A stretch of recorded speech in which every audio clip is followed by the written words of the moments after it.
kita seperti tahun 2019. Itu adalah langkah yang terakhir. Bapak Ibu sudah berjuang, Bapak Ibu adalah pahlawan untuk bangsa. Yang saya katakan, saya pertanyaan dan perjelas, anak yang putus sekolah tadi, apakah mungkin dia bisa sekolah formal? Anak tidak sekolah tadi, umurnya berjalan 2 tahun, 3 tahun kemudian, apakah dia sekolah formal? Kita hadir di situ untuk bangsa dan negara. Jadi di malam ini silakanlah Bapak rapat, apa yang langkah-langkah yang akan dilakukan. Kami sampaikan sedikit kesimpulan si rapat kemarin, yang dari Aceh sampai NTT, sampai dengan itu Kalimantan, Sulawesi, Jawa Tengah, dan Sumatera, seluruh Indonesia sudah hadir hasil rapat.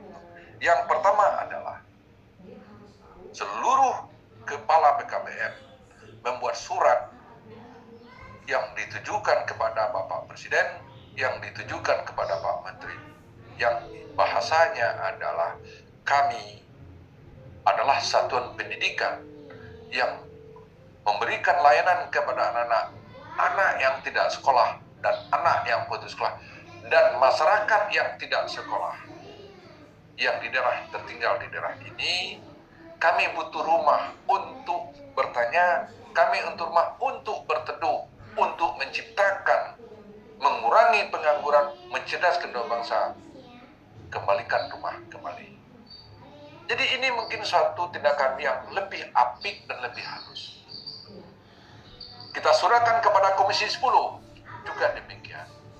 Jadi ke seluruh rakyat Indonesia, seluruh kepala PKPM bersurat lebih kurang 10.000 surat dengan modal cukup dengan 5.000, 10.000 rupiah.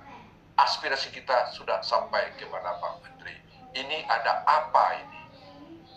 Kemudian begitu juga Ketua DPD se-Indonesia begitu dengan isi yang sama. Begitu juga Ketua DPD juga isi yang sama.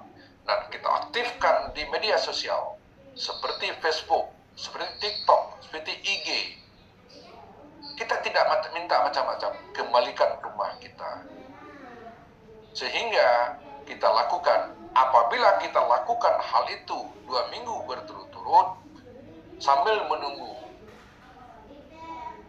untuk RDP dengan Komisi 10, perlu juga disampaikan, mohon kepada Bapak Ketua beserta jajarannya, kira-kira siapa yang akan diutus nanti untuk RDP di Komisi 10, dan juga audiensi surat sudah kelayangkan kepada Komisi 10, dan ada di antara kita yang punyakan hubungan emosional dekat dengan Ibu Evita.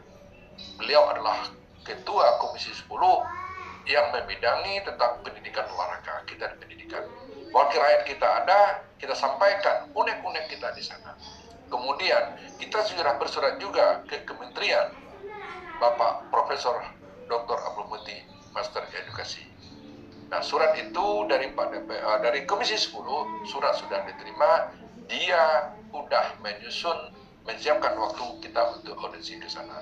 Nanti kita di sana kita sampaikanlah apa yang terjadi persoalan kita ini.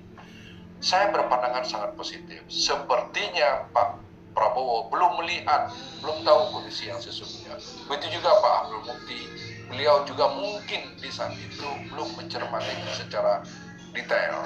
Mungkin karena desakan dari pihak tertentu memberikan adalah bisikan-bisikan, Pak tolong tanda tangan ini, maka di tangan muncullah itu. Saya yakin Pak Prabowo begitu besarnya perhatian kepada kita, bahkan beliau mengatakan adalah itu makan siang-siang. Ini sekarang sudah kita lakukan selama 24 tahun. Tahun 2000 itu PKB ini berdiri 24 tahun itu kita lakukan saat ini. Sampai saat ini belum pernah saya dengar kepala yang punya Lamborghini. Sampai saat ini belum pernah itu kepala yang punya gedung yang megah dan mewah. Dia lakukan dengan penuh cinta dan kasih sayang. Dia lakukan itu penuh dengan tanpa mengelola. Kok begini yang kita dapatkan? Ayo mari kita sama-sama, kita tidak banyak kita minta, yang kita minta itu adalah kembalikan rumah kita, yaitu Direktur Jenderal Pendidikan Non-Formal dan Informal. Demikian dari saya. Sebelum hal ini juga saya lanjutkan lagi, mudah-mudahan dengan tahap yang pertama ini kita layangkan surat, dan kita juga akan nanti jika surat tidak direspon, baik itu Pak Presiden maupun Pak Menteri, kita dengan berdiskusi dengan RDP, rapat dengar dengan Komisi 10, kita akan langkah terakhir itu kita melakukan demo ke bawah agar keinginan tentu kita dikabulkan oleh pihak yang terakhir. Baik itu Komisi 10 sebagai meyakinkan wakil kita di DPR, mudah-mudahan Bapak Menteri kita yang baru ini dia memiliki empati kepada kita, semoga kita ada di sana.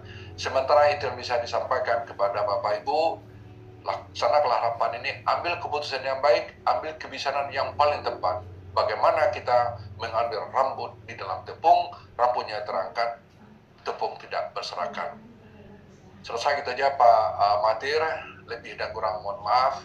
Kalau ada sikap penyampaian saya tidak tepat pada saran, tolong bukakan pintu maaf yang sebesar-besarnya.